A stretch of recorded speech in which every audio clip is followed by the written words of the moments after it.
Здравейте, аз съм Ася, а това е моя канал Season Sapphire.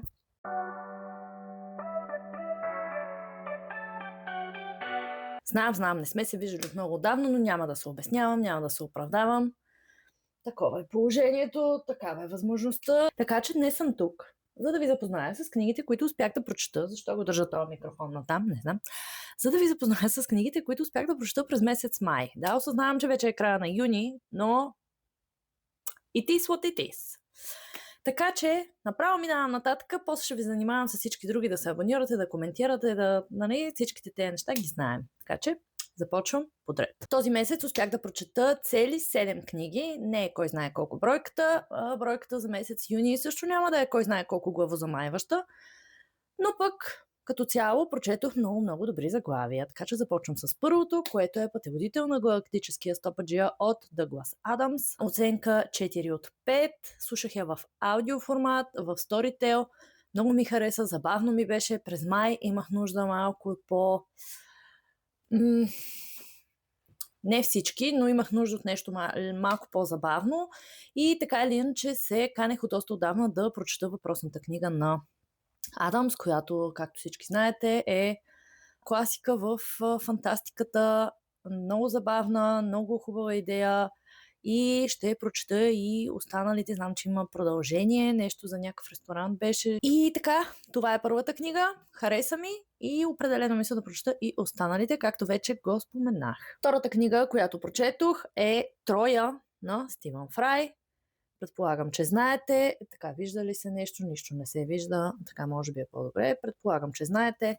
Стивън Фрай има свой преразкази на древногръцката митология. Това е книга трета от тази своеобразна поредица. Първата се казваше Митове, втората се казваше Герой, третата е Троя и съответно последната е Одисея. Като Одисея мисля да я чета съвсем скоро, защото филмът на Кристофър Нолан излиза през юли. Нямам големи очаквания за него, предвид целият актьорски състав и всъщност смятам, че филма доста ще се различава от очакваното от всички, но каквото такова. Да се върнем, не знам защо ви говоря за книга, която още не съм чела, но да се върнем в Троя, както става ясно. Книгата разглежда събитията на Троянската война. Много интересно е написано, отново има забавни елементи, научават се много неща от книгите му, ако ви е интересно, разбира се, древногръцка митология. Има също така, вътре в самата книга има две отделения, на две места има вътре картини, скулптури и така нататък, които дават малко повече контекст или по-скоро нещата, които вече сте прочели, можете да ги видите изобразени. Много ми хареса, както казах, скоро продължавам с Одисея, не че не знам какво се случва, но искам да я прочета.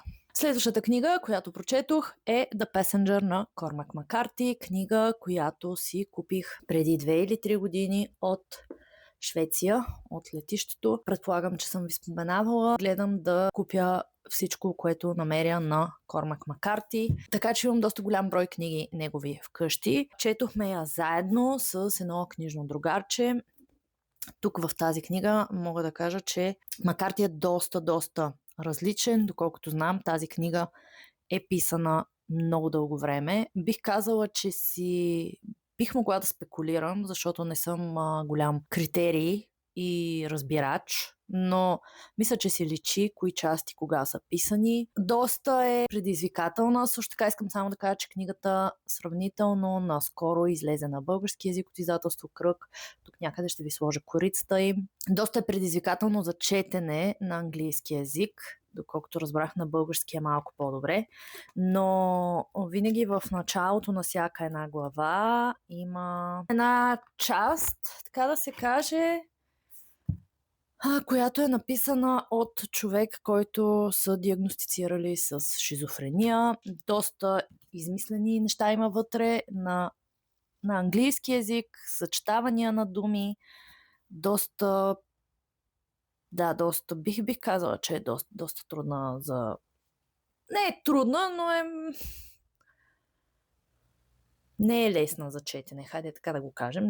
Не бих я сложила точно в трудно за четене на английски. Не искам да ви разказвам анотацията на книгата, но всъщност в нея най-общото нещо, което се разглежда, е самотата в различни аспекти, в различни степени, при различни герои. Самотата също така като крайност, също така любовта, също като крайност. Но бих казал, че самотата е много, много, много водещ мотив тук. Има част мистерия, която не бих казала, че е водеща. Читателя проследява историята на Боби Уестърн, който е гмуркач, но някакви странни неща започват да му се случват в ежедневието. Любими негови хора умират, започват да го преследват. Дали е свързано с неговата работа, дали е нещо друго, ще разберете в книгата, когато прочетете. Да, много различна творба на Макарти, макар че това звучи много подвеждащо, защото реално всяка една творба, която хванете на Макарти, е различна от другите. Дали ще говорим за тук няма място за старци, мисля, че така превеждаха на български. Дали ще говорим за Кървав меридиан, или ще говорим за Sunset Limited, или ще говорим за Пътят, или ще говорим за... сега някъде тук ще я сложа за една история на сериен убиец. Тази няма нищо общо с нито една от другите, така че да, не мога да намеря аналогия сред другите творби на Макарти, което не е лошо. Всъщност The Passenger и другата допълваща го книга Стела Марис. Това са последните 2 книги на автора, преди той да почине. Така че да, хареса ми. Дадох и 4 от 5. Не знам дали ви казах, на Троя дадох 5 от 5. Понеже така и така съм почнала да говоря за Кормак Макарти, преди малко точно ви споменах за Стела Марис. Стела Марис е доста по-малка книга. Стела Марис всъщност е книга за сестрата на героя, който е главен в The Passenger. Тук главният герой е сестра му. Цялата книга е всъщност диалог между нея и психолог или психиатър, бих казала.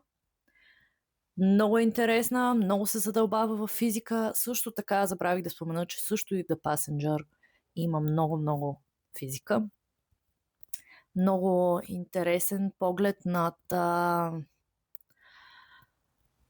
моралното при разни открития. Много е интересна. Двете книги вървят заедно. Според мен е най-добре да се започне с The Passenger и след това да се мине на Стела Марис. А какво е Стела Марис? Може да разберете дори и отзад, но няма да ви казвам. Много са хубави. Стела Марис също така беше издадена, мисля, че сега за Пролетния панаир на книгата отново от издателство Кръг и можете да я намерите и на български език. Забравих да кажа 5 от 5 за Стела Марис. Следващата книга, която изслушах, беше Трима другари на Ерих Мария Ремарк. Много дълго време, докато я слушах, защото тя реално не е малка книга, си мислех, че ще й дам 3 или 4 звезди.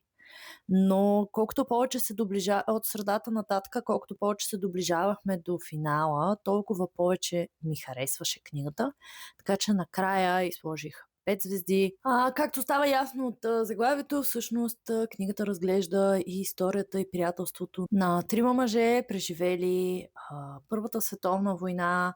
Действието се развива в следвоенна Германия, където единствената им утеха, така да кажем, на 3-мата е един автомобил, който имат, автосервиза също, който притежават и въпросното приятелство, което е много интересно, забавно и важно. Също така се показва как приятелството им търпи промени, когато в живота на един от тях се появява млада, страхотна жена.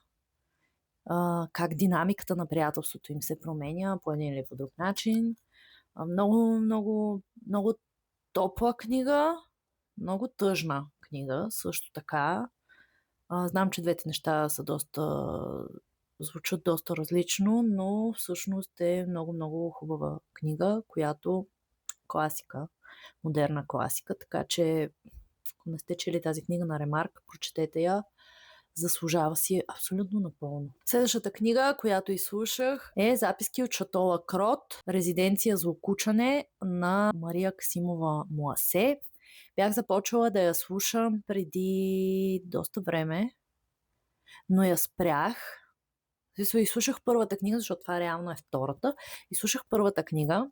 Беше много забавно. Прочита е направо страхотен. Просто е страхотен. Да, изслушах първата книга, което ви го казвам за 30 път. И след това си пуснах втората, но някакси нямах настроение за това и я спрях. Но както казах, май месец имах нужда от малко по-разсейващи неща за четене.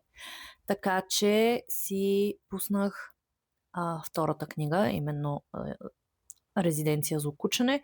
Беше ми доста смешно, имаше много интересни, имаше много забавни неща. Просто, щом в Storytel бях отворила, за да видя като текст как е написано, защото не можех да го цитирам правилно, за да го предам на някой и да му кажа защо е толкова смешно.